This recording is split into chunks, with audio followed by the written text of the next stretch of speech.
Well, hi everybody. Welcome back to I think it's the 103rd episode that we were supposed to have last week. Bob and Chad, Speed Tips by Bob and Chad. Hope everybody had a great weekend racing last weekend. Most everybody had decent weather, so should have got some racing in, and so we're here to talk racing and everything about racing that we can. How's Chad today? Good, yeah. We've had a busy couple weeks. We've gotten to go to a couple tracks and do some factory support stuff. They had the 100,000 to win in Fountain City, and then the Dirt Kings last week, and we're supposed to be at 141 right now, but unfortunately we don't have a truck to pull our trailer there. So, but we had a good time at Fountain City. Learned some stuff, sold some stuff, interacted with people. It was awesome. Good to get back to the track and smell the smells and hear the sounds again. Yeah, no, that's kind of the same with me this week. I actually went Friday and Saturday night.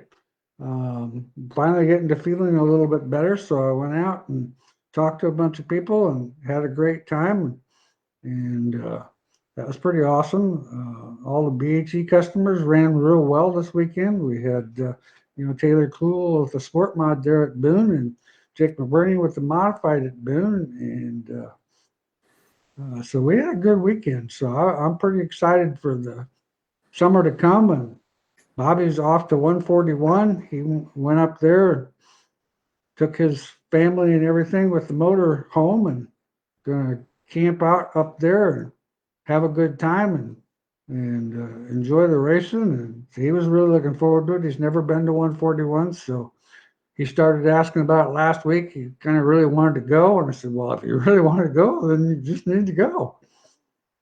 So might as well have some a little bit of factory support up there. I mean, that 7 hour ride doesn't do nothing for me. I mean, it's one of those deals where I enjoy the racetrack up there. I just wish it was about 5 hours closer.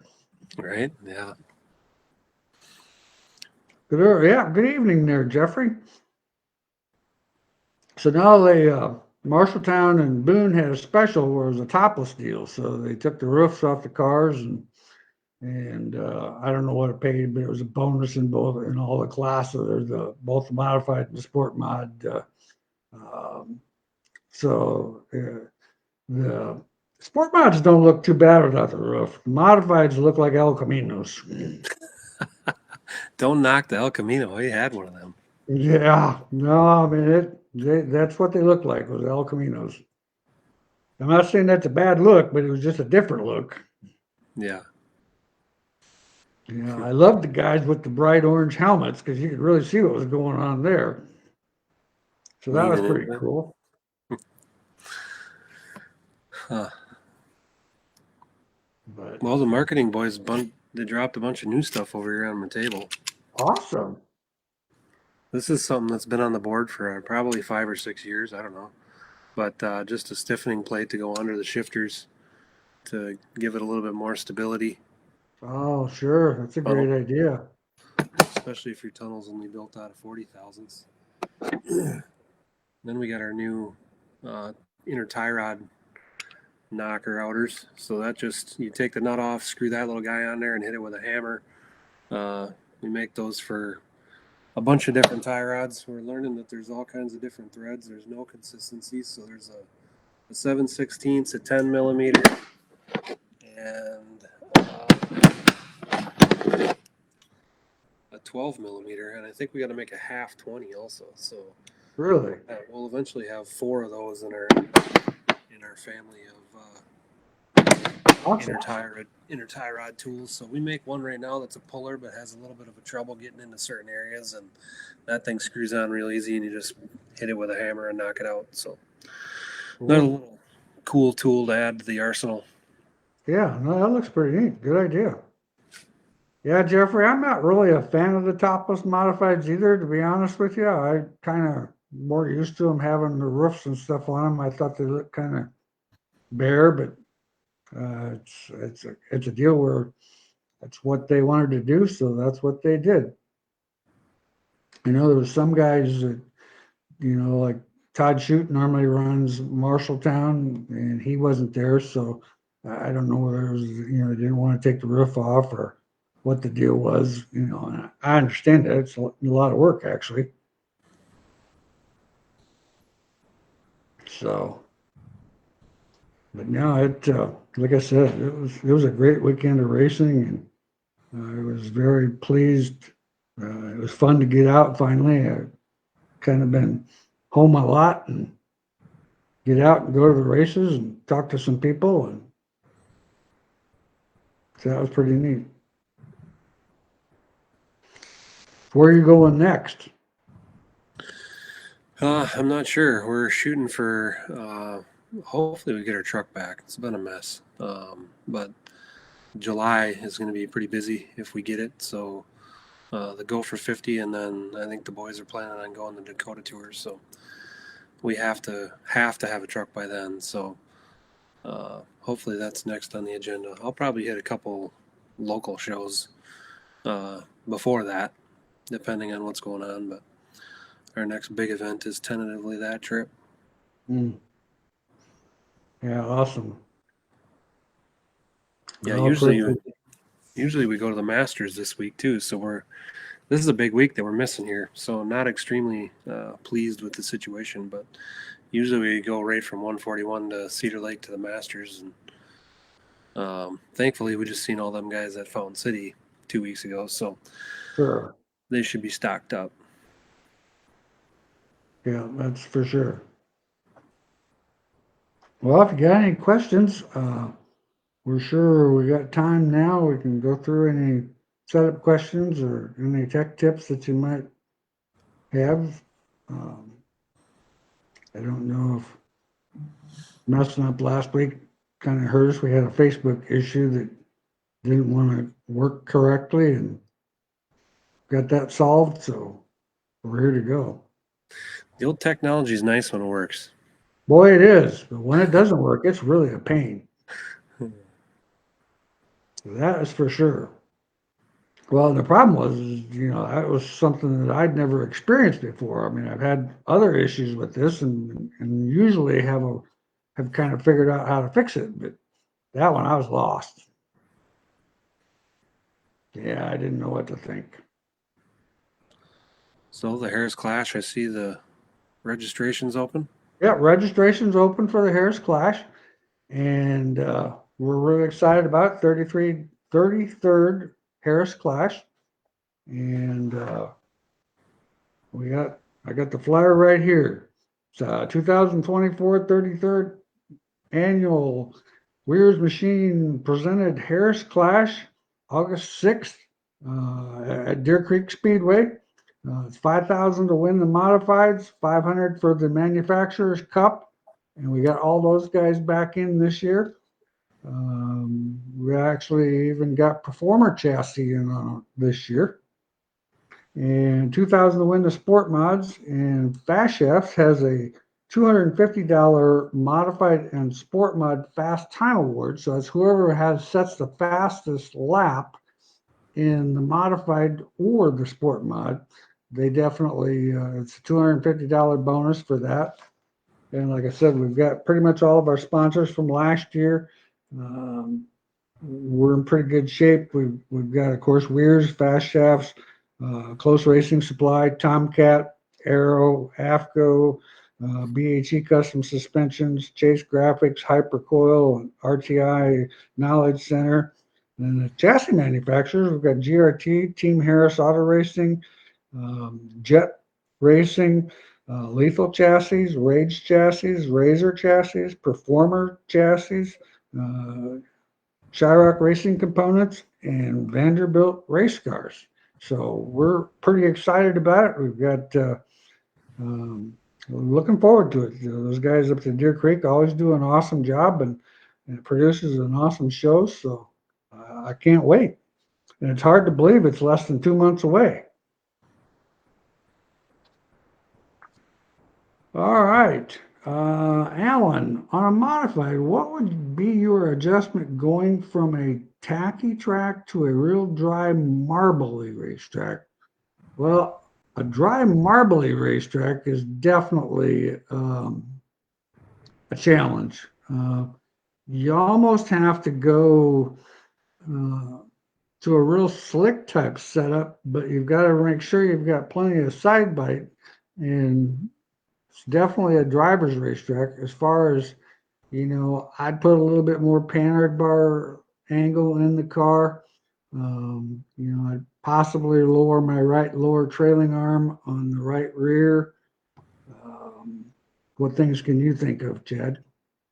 Yeah, that would be the first two go-tos. You know, when you get into a marbly situation like that, you're going to need to have that right rear feel side by, just like you said. You know, usually go right to that J bar to give it some more side bite for sure.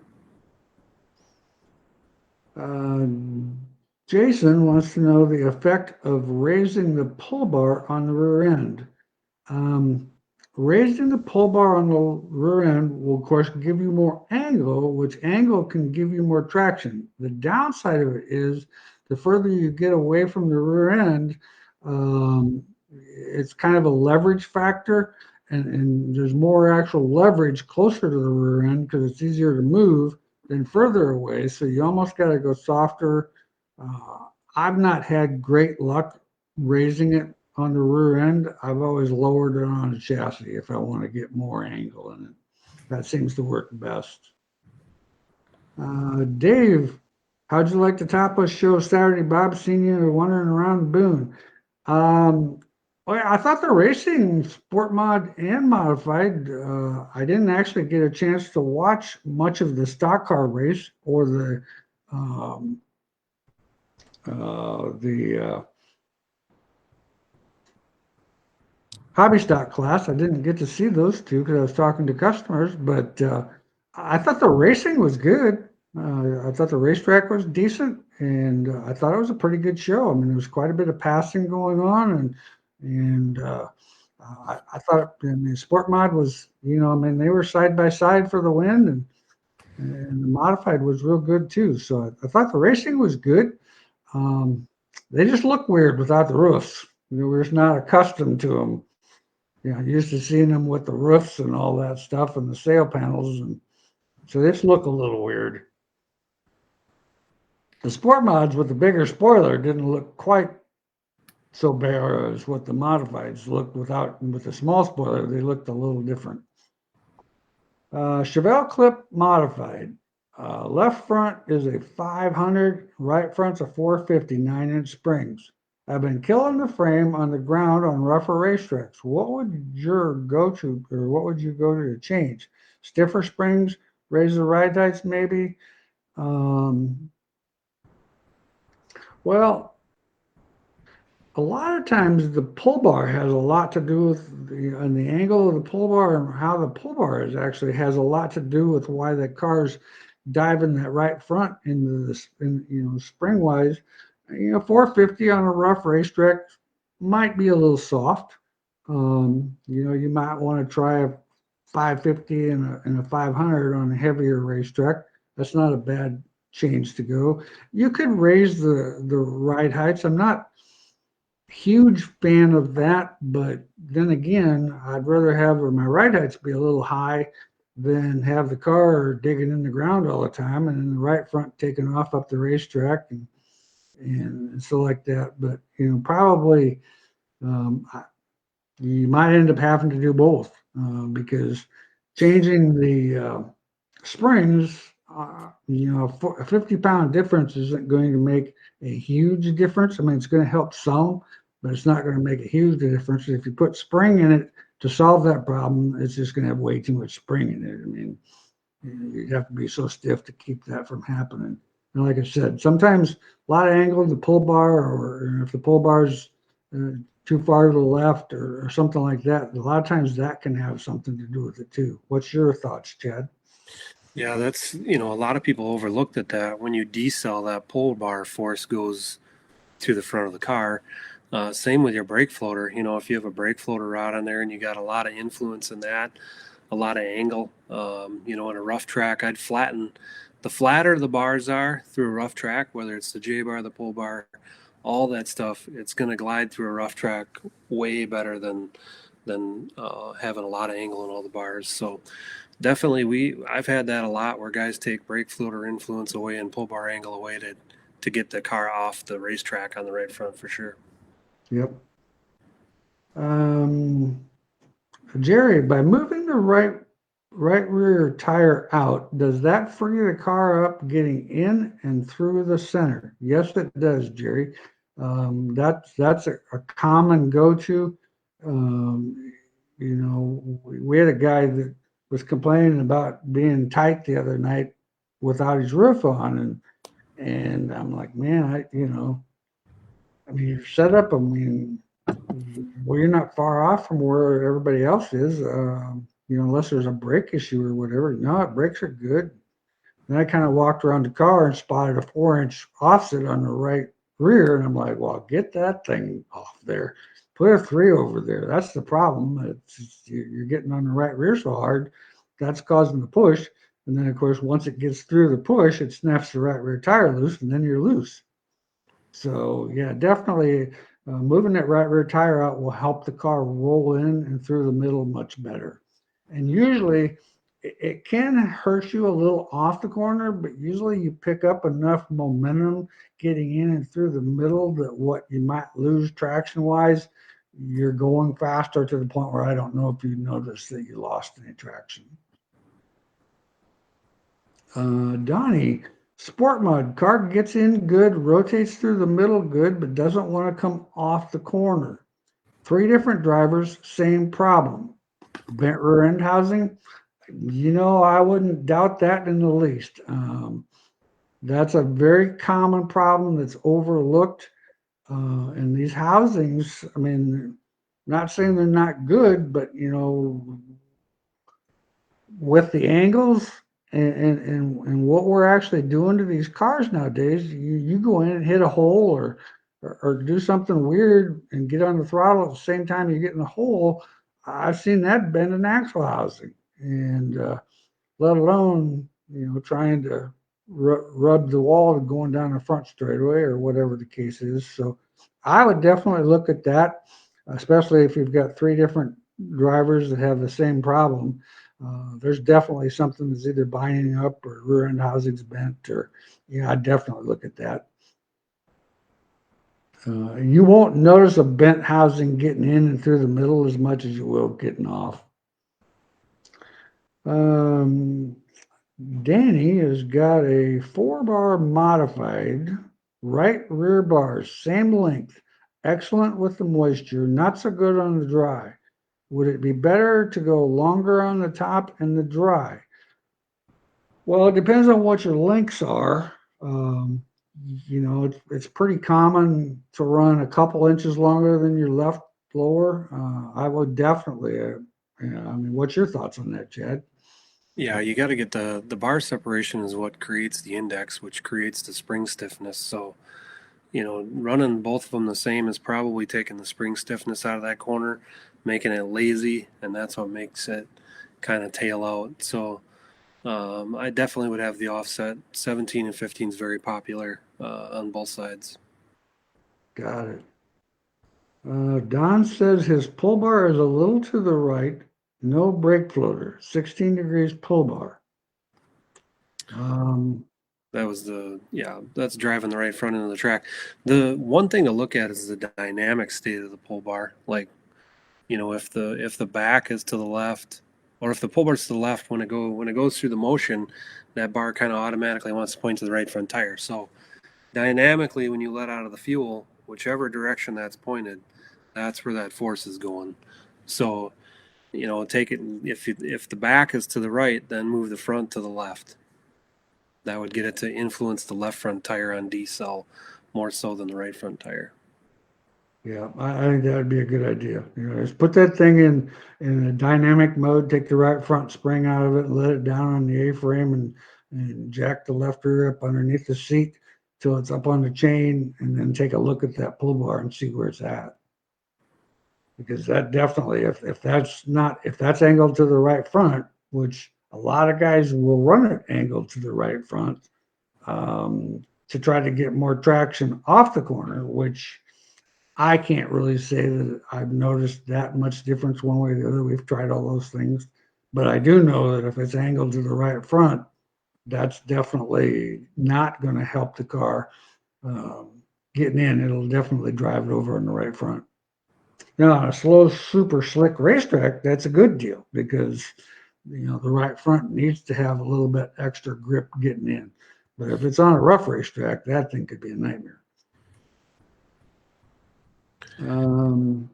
Tyler, what is the best change to do for a heavy track to a slick track in a modified? Um, Probably the biggest change that I actually make now, let's see, they're modified, okay. Probably the biggest change that I make is, like I said, that right lower bar angle. I'll change that from a heavy racetrack to a slick racetrack. Um, Usually on a heavy racetrack, I run a 1/2 inch wheel spacer with a 3 inch wheel in the right rear. I'll take the 1/2 inch wheel spacer off. A lot of times I'll actually take the 1/2 inch wheel spacer off the right rear and put it on the left rear. Seems to help drive the car up off the corner a little better. That would be my go-to. And sometimes we'll change springs, but I don't, shock changes are pretty common. On a slick racetrack, we'll probably put more of a slick type shock on the left front to help it get over. And sometimes we'll tie the left front down a little bit to get more traction off the corner. So left front shock's probably common. Right rear trailing arm, the lower trailing arm. Like I say, wheel spacer. Those are the things that I usually change. Don says, thank you, gentlemen. Zach, when I went to your class, you spoke about the spring table being crucial, 1 to 2 inches lower on the right than the left. Is that the same theory on the front? I like to see it that way. That's why I always run a drop cup. There's been a couple cars I've actually had to take the drop cup out of because I think they had some roll center issues. That when we did that, it actually made them roll over too much. But a car that's built correctly, that drop cup will definitely help you in the right fronts because you're lowering, that you're basically doing that 2 inch difference, and it helps the whole car actually because whatever you do to the right front will go to the right rear. So if you get the car over on the right front, it will get over on the right rear. Yeah, it's kind of wild what it's turned into. That you can tune a car with the same spring. Let's just say a 500. You can tune the car with them 3 different cups and not even change the rate of the spring. Oh yeah. That's why we started with the top bearing and then the 2.5 drop cup, and guys were complaining about it being just a little bit too much. Well, then we back off and make the medium drop, which is halfway between, but you got the same cup. So a lot of guys playing with that all the time, whether it's the right front or the right rear. It's a lot bigger deal than people ever make it sound. And I've worked with that for years. That spring table thing is such a big deal. Back to Tyler's question, when you transition from early in the night with all the grip and hammer down to later in the night, I caught myself a lot back in the day making the wrong decisions because I'd tighten up thinking that the track was going to get slick, but the pace slows down so much a lot of the times you need to free it up to get it to drive in the corner freer.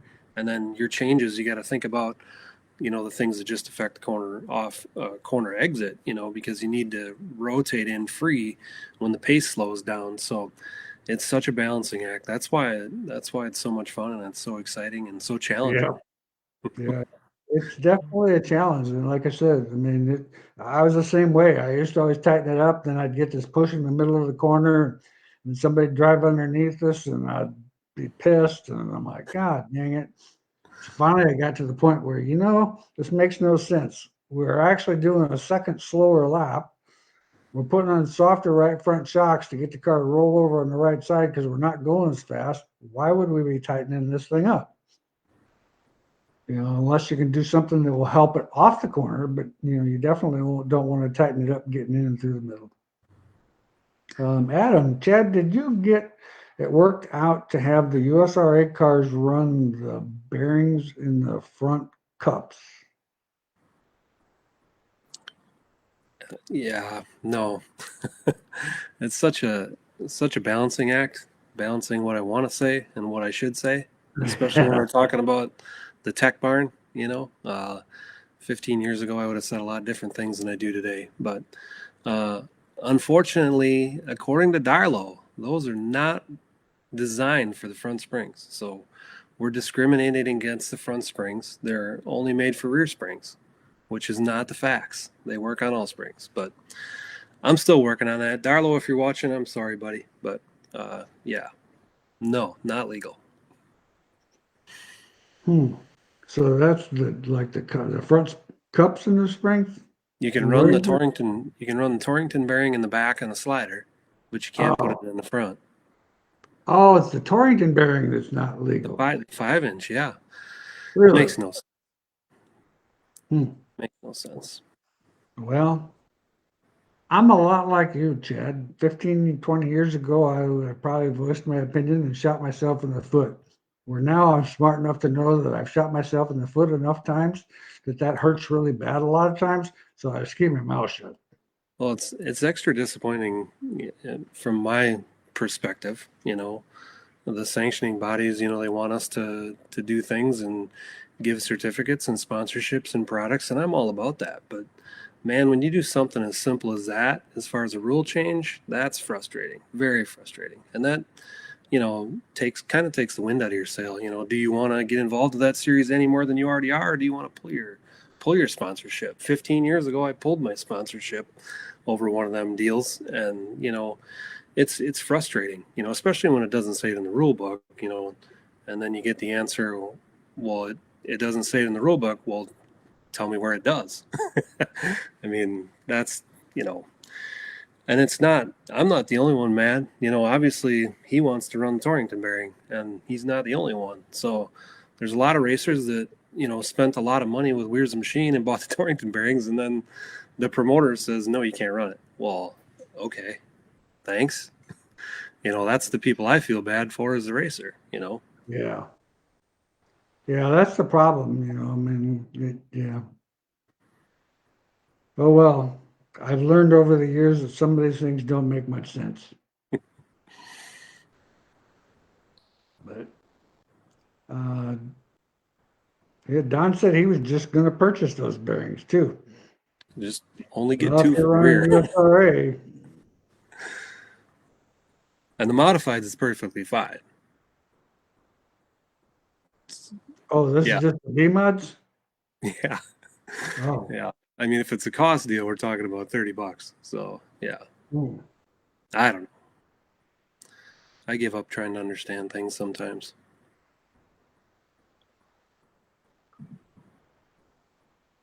Well, when you do finally get to that point, it's kind of a relief Yeah. because there's no reason to try to understand it. Yeah. Speaking of Torrington bearings, since we got a little break, you should be taking them apart and cleaning them, making sure they're working good if you can run them.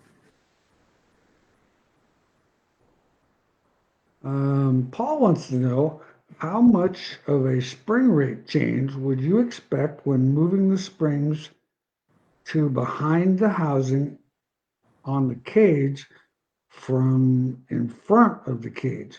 Three link, uh, uh, three link B mod. I actually have not really ever changed rates of springs going from the front to the rear. If I go on top of the housing, that's a little different rate, but doesn't seem like it has a big effect, front or rear. You would think it would, but I haven't noticed it to actually. I mean, the car still weighs the same. The only difference is they're a little further away from the front springs, but the car's still going to have. I mean, your wheel weights are still the same, so the car's still going to need the same spring rate, no matter where they're actually at. Um, every every 5 races with the wheel bearing grease, right, Chad? Yeah, we like to see. Well, some guys are going 10. If you use a thicker grease, we serviced a slider Friday night at Fountain City, and the guy had a Torrington bearing in there, and he had some really thick grease, and that was pretty impressive because that grease captured all the dirt, didn't get into the bearing. We wiped the dirt out of there and just put his same bearing right back in a new slider for him. So, I like red and tacky because it's thicker. Some of the synthetics, when you get them warm, not that a slider bearing gets that warm, but it's a black cup, and if it sits in the sun and it gets to 90 or 100 degrees, that stuff kind of starts to leak the oil out of it. It makes a little bit of a mess. So I like the thicker stuff that doesn't break down so quick and has, I think, a better dirt barrier. It's either that route or the spray lube, dry lube, the chain lube that Schaefer's makes. Both are, I think, good approaches. Mm, yeah. Jeffrey wants to know about the GRT setup sheets that are online. Are they still good line to follow, even old they are for older models? I'm not familiar with the setup sheets that are on the GRT website, so I can't actually tell you. We don't actually have them on our website, but if you call the shop tomorrow and talk with Austin and just tell him what year car you're running, we'll definitely send you. He'll email you a copy of our GRT setup sheets. Our stuff I know is pretty current. I'm not sure. I've never actually looked at the GRT website, so I can't tell you how current their stuff actually is. You would have to actually call there and ask those guys.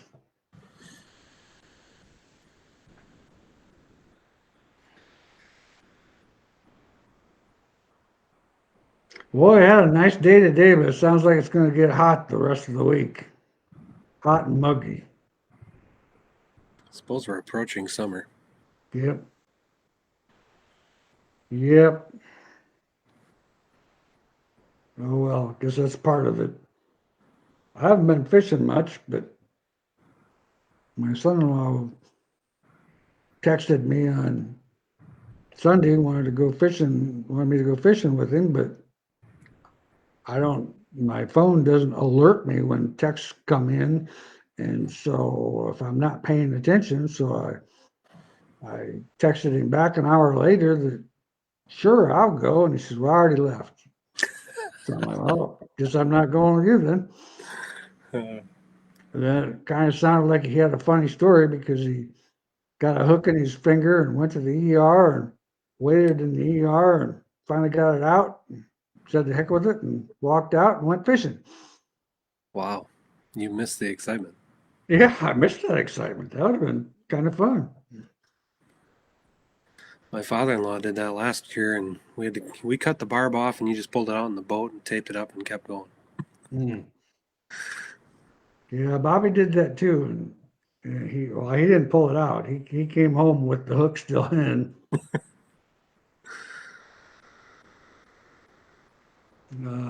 Bill's got an IMCA modified. What works best, 16-inch, 17-inch, or 19-inch left rear link? Sport mod. Sport mod. Sport mod, yep. We use a 17-inch length on our left lower and a 16 on our right lower. But of course, and our stuff is all IMCA, which they've got the rule that they have to be 16 inches.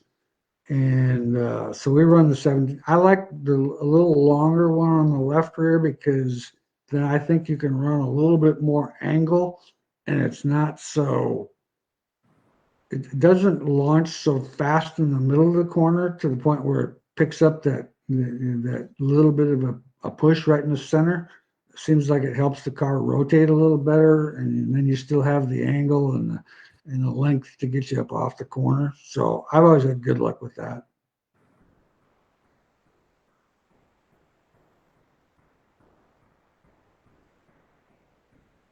So you got the boys working this summer, huh? Yep. Yeah, they're getting older, so they want to buy stuff. I said, well, Oh, when I was your age, I worked yep, so I could buy stuff. yep. Me No, too. they're doing good. They're here. So yeah, if you get an order and it's boxed wrong, it might be one of my kids. So Oh, well, they're doing a good job. I'm quite sure. yeah, if I can keep them off the iRacers, we're doing good. There you go. Yep. So they can drive to work now since the oldest one's got his license. Yeah, he's still riding with his mom. We all work here now, so yeah, Well, no reason to spend his gas money then. yeah, we're trying to help the environment. There you go. Good idea. Yeah. No, we had Bill Locken, that's worked for me for 8 years, I think. He Mm. decided to retire, which is a devastating loss. He was Mm. such a great asset. So we shuffled a couple people around, and the boys are picking up the change until we have to hire somebody. So we're not going to just make an impulse hire and get somebody that doesn't do a good job. So if anybody's looking for a job, here's a machine. We're There always you looking. go. Yeah. Sounds like a good deal.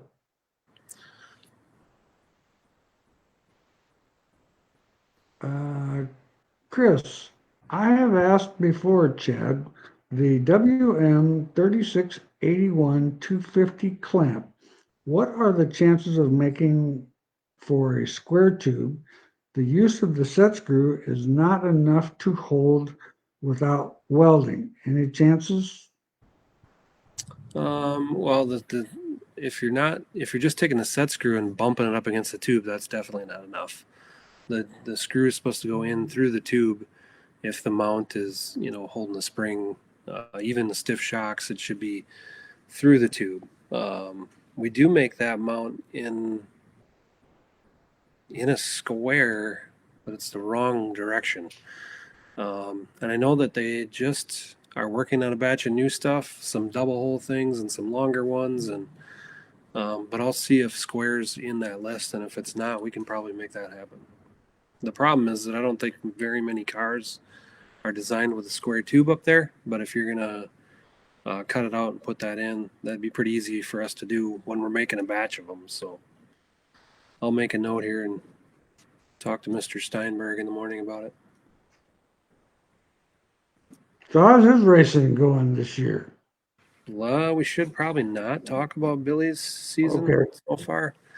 He decided to, he wanted to be the show. So he was running pretty good at Fountain City and just clipped the guy with the right rear, and it broke the drive shaft, and that made him dead in the water. And then a guy hit him, flipped him over. That guy flipped over the top of him, and then he started on fire.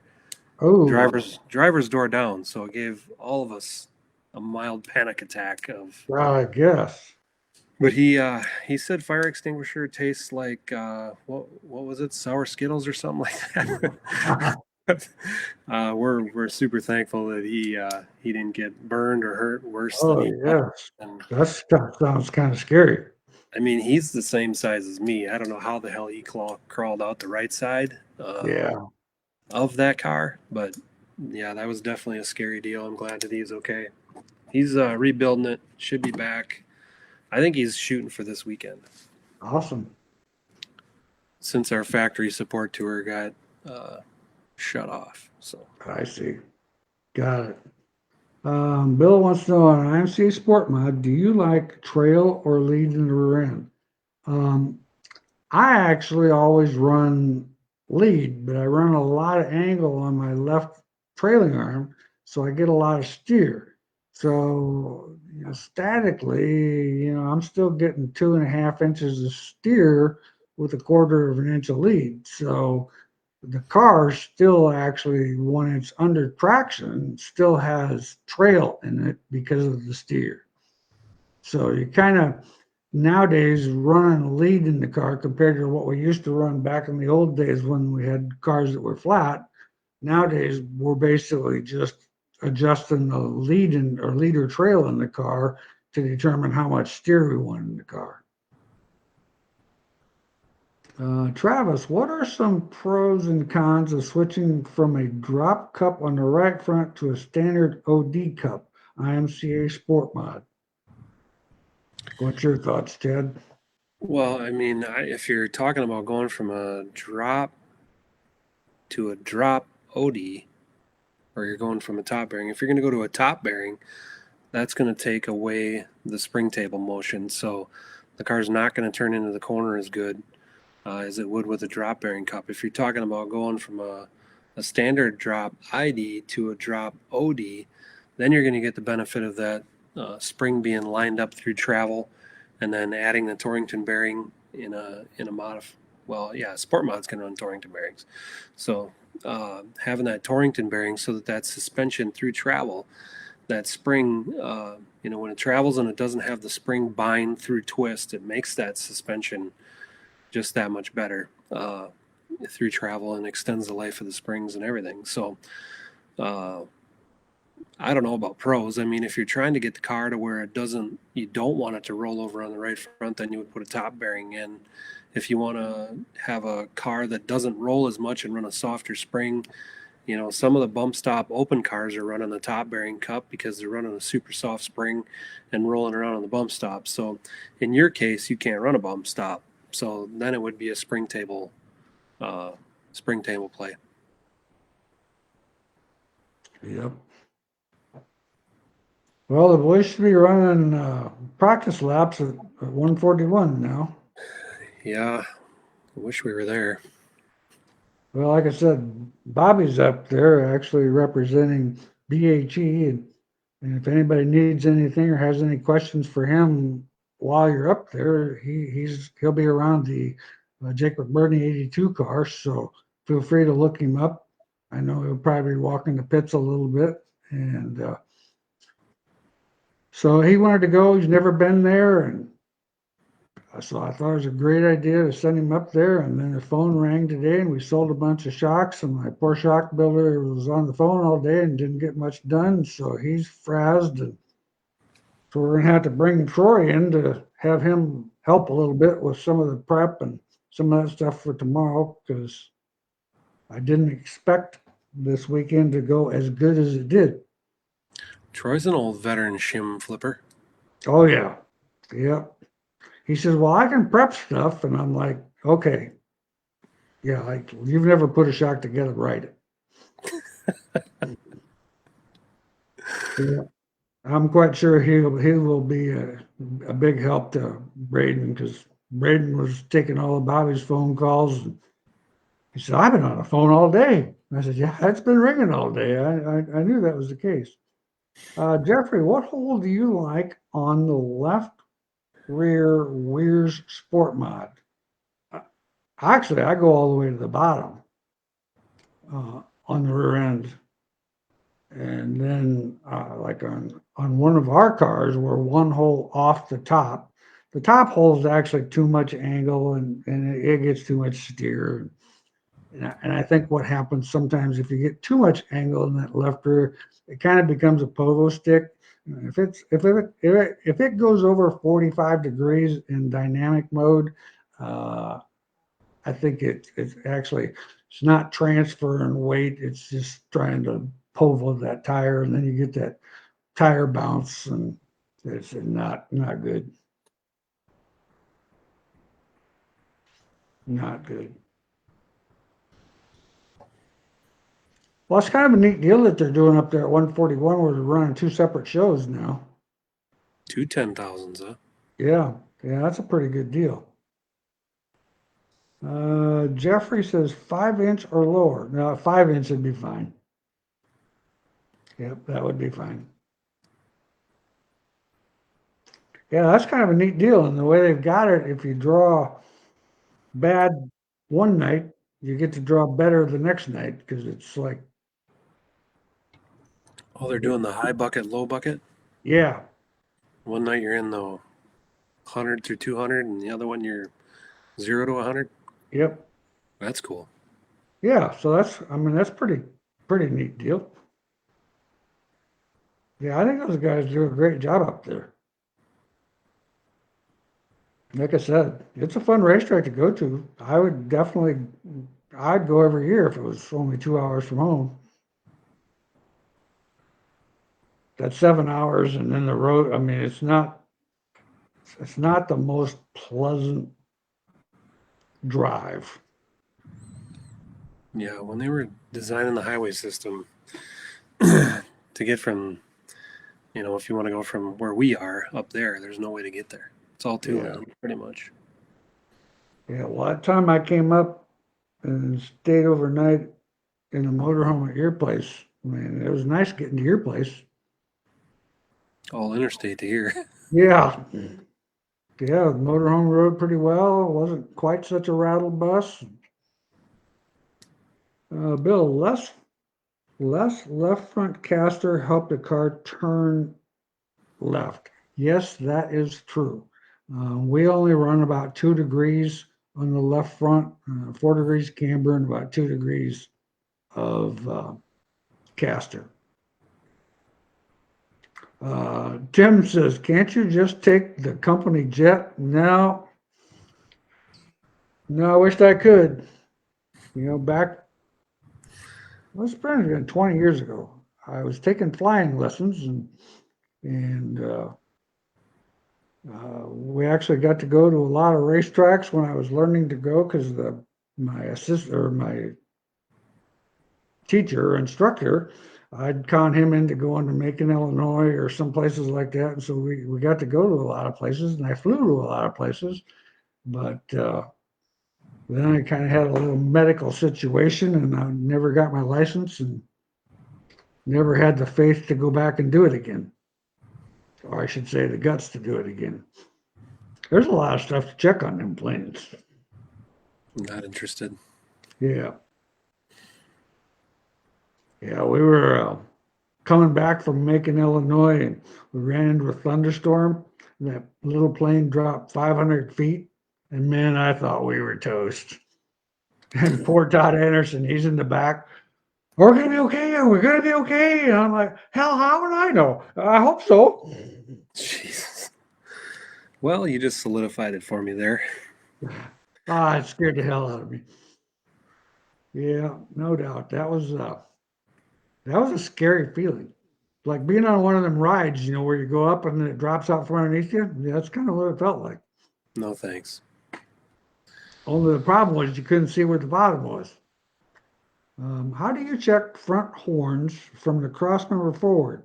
Hit the wall and think the steering box might be out just a little bit. X the pitman arm and idler arm. What about height on the pitman and idler arm? Boy, Les, I actually couldn't tell you that information right here, but definitely call the shop tomorrow. 515-292-9200 and ask to talk to Brandon, and they can take all those measurements because we've got a car sitting on the jig, and they can give you all those measurements so that you can make sure and measure it so it's right. I mean, if it moved it correctly, it might help the bump steer. It might, you never know. You might want to leave it. Yeah. Yeah, I've had some of those experiences before. That's kind of how we learned about the turn stub because we got the car bent right behind the left front wheel. It bent it in so that the right side was longer than the left side. Hell, the car worked much better.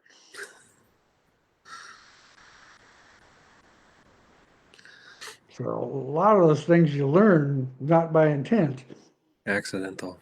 Yep, accidental.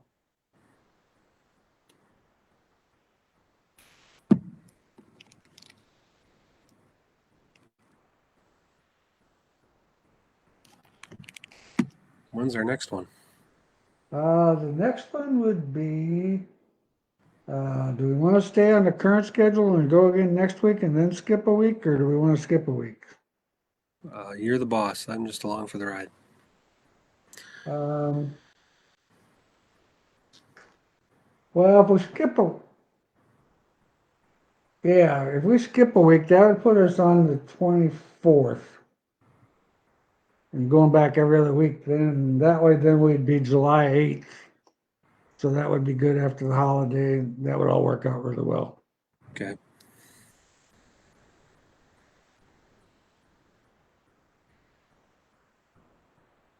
And we're a little down from listeners because, of course, we didn't.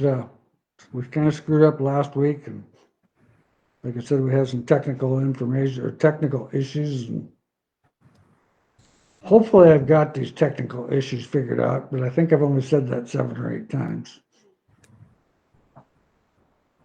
Well, you got 141. You got XR on tonight. Oh yeah, is that who's got?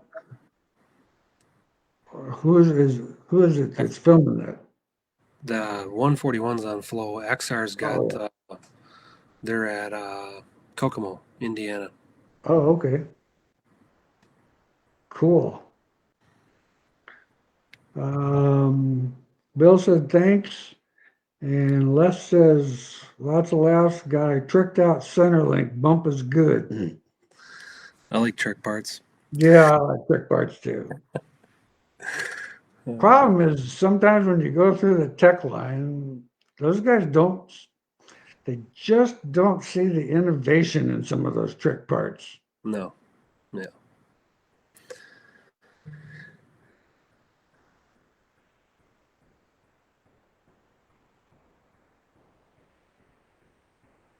Well, let's see. We got about 10 minutes left. Like I said, it's a little slow tonight. Not big numbers because, like I said, we probably messed up last week.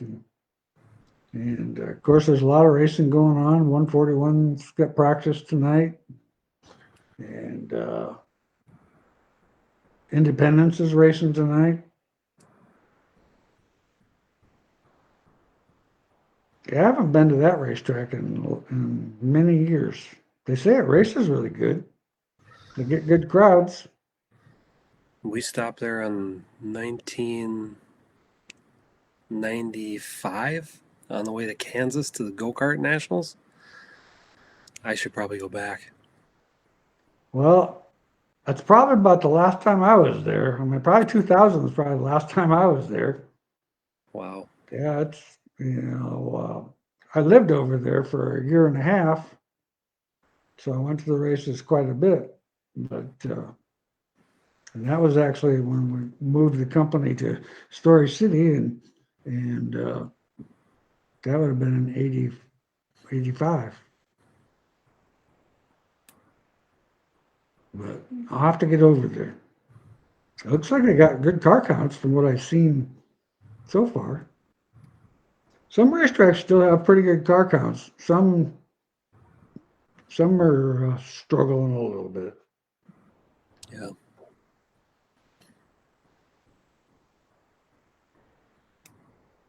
I don't know what Boone had for a car count. Their car count was pretty good. Every inch of spoiler equates to how much downforce in mod. I've never put one in the wind tunnel. God, I knew this number back in the day. The heck was it? A half inch by 30 inches is 55 pounds of downforce? Or 30 pounds of downforce at 55 miles an hour? I don't know. I had a number. Dave Marcus back in the day told me the only thing free is air. And then he referenced something about a number there. I don't remember what it was. It's probably wrote down in my notebook somewhere, but air is the only thing you got that's free. You need to maximize it. If there's a maximum rule on how far forward that body can go, I'd be a quarter inch past. If there's a max on how long it can go past the rear wheels, I'd be a quarter inch past that. And just say you had a tape measure from Harbor Freight or something. But, yeah. Got to maximize that air and that downforce. It's the only thing that's free. That's big. I mean, even on a quarter-mile racetrack, it's huge. Somebody noticed it. There's some modified bodies if you look close, and they're going next to each other. You'll see the guys that have a good tape measure and the guys that. Yeah. If you want to build a short little car to get in holes on a short track, that's one thing. But if you want the air to turn on that short track, that's another thing. Yeah. Yeah, there's for sure. Some of them cars are definitely aerodynamic, especially the stuff that we've seen up to Fountain City. I had to take a couple pictures there. There's such cool stuff. Yeah, I mean, man, I've seen some of them bodies and I'm like, oh, wow, that is neat. Some of them UMP guys are pretty creative. Yep, no doubt about that. Chester says left rear 1 3/4 frame chain clamp. Keep snapping the bolts. Is this user error or do you make a stronger clamp? Well, I guess assuming it's one of mine, if you're leaving the clamp loose so that limiter can swivel, that's not recommended. I'm not sure what you got going on there. If you send me some pictures of if it is one of our clamps and it failed, email us some pictures so we can analyze it and possibly help out the situation. See what you got going on there. Some guys, if you have the mount straight up and down and the bolt is here and the chain's pulling hard one direction, you can cause a shear force on the bolt. So you tend to line that up with the force of the motion and pull straighter on the bolt. So couple different things you can look at there. Send me a picture of how it broke and we can then analyze that, but we can probably get you into something different there if you got a lot of load on that left rear.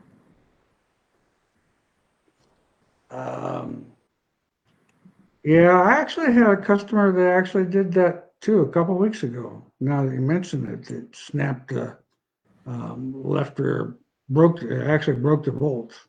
Huh. But yeah, I don't know what, it was on one of our cars, so I don't know what, if they had it in, I don't know what caused the problem. I've never asked.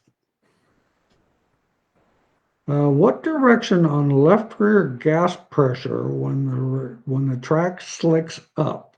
Bad. Man, I tell you what, when the racetrack slicks up really bad, I don't like a lot of valving in that left rear, and I do not like a lot of gas pressure in that left rear.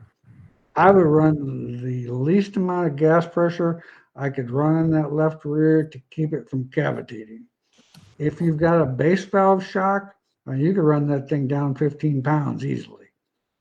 If it's not a base valve shock, you got to still probably be up in that 80-pound range, but definitely less gas pressure so that it doesn't try to get the tire to bounce and make that rear suspension somewhat stiff.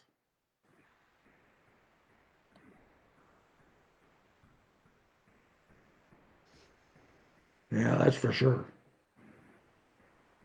Yeah, we used to always think on those real slick racetracks, we'd put all kinds of gas pressure in there, all kinds of valving and stuff like that. And, that's not the way to go anymore.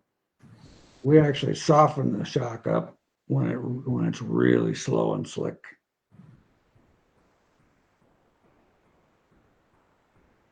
But we actually soften on pretty much everything up if we can.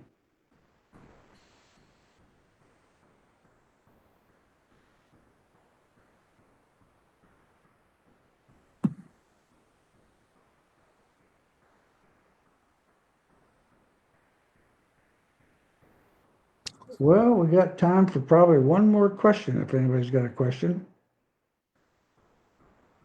Don't forget, 33rd annual Harris Clash, sponsored by Weir's Machines, going to be August 6th at the Deer Creek Speedway. Definitely something, and it'll be on IMCA TV too, so there'll be definitely, if you're from a long ways away, you can watch it on IMCA TV. It's a good show. Those guys do an awesome job with that racetrack, and I know all the racers really like going up there. I mean, I talked to some racers the other night at Boone, and they were all excited about going up there again. So, and I mean, I got a couple of guys that are excited about going up there that I only raced Saturday night at Boone, but they like going up there for that deal. So that's kind of cool. Ray Cox Jr., J-bar position on a quick change for a slick racetrack. Using Chad's bracket, I go a 1/2 inch below, and we run about 6.5 inches of angle in it. I'm not a big fan of a lot of J-bar angle because I think it binds the car up, puts too much load on the right rear tire, and especially when it's slick. I don't want to get more heat in that right rear tire. There's so many other adjustments that you can actually do that will help the car get side bite without forcing it. And so I'm not, half inch below center on the pinion is, I never go below that. All right. Well, thanks again, guys. We had a great night. Lots of great questions. Appreciate you guys all logging in. And once again, we'll be back here on the 24th, and we'll see y'all there. Have a good couple weeks of racing, and hopefully we get a lot of racing going on. And it'll be interesting to see how everything goes at 141. So that'll give us something to talk about next show. And thanks, Chad. Yeah, thanks everybody. Have a good night.